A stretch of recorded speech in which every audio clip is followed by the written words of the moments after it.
We're having a mandatory stopover here. This is the closest or nearest town, no? For lunchtime. I'm having big time meals, chicken pandan. Sa'yo, ano mo? Ulam mo? 7-Eleven kami, yes, of course. Hotdog and Ayan. tuna mayo. Hotdog siya. Saka tuna mayo. And wala silang hot water dito. So we have to take the cold, no? Cold coffee. Okay.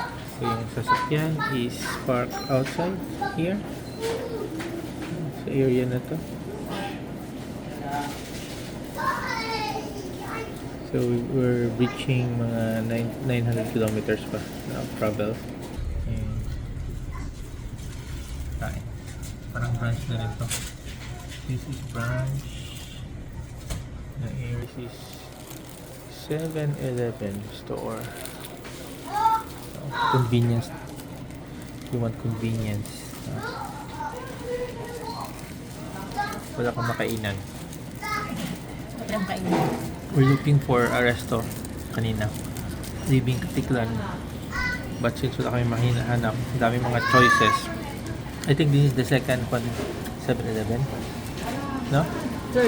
Third, but ang advantage nitong 7-Eleven nito, may parking siya. Yep. No?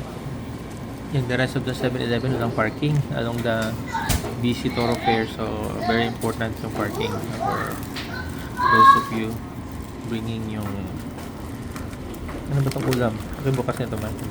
Tignan natin. No? Let us have a food review ng chicken pandan meals ng 7-Eleven. We're opening it before eating it. Uy, okay na to. Uy, may pandan.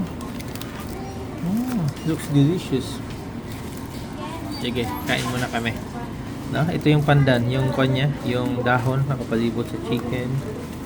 And may sausawan. Okay na to. No? The next 2 hours of travel.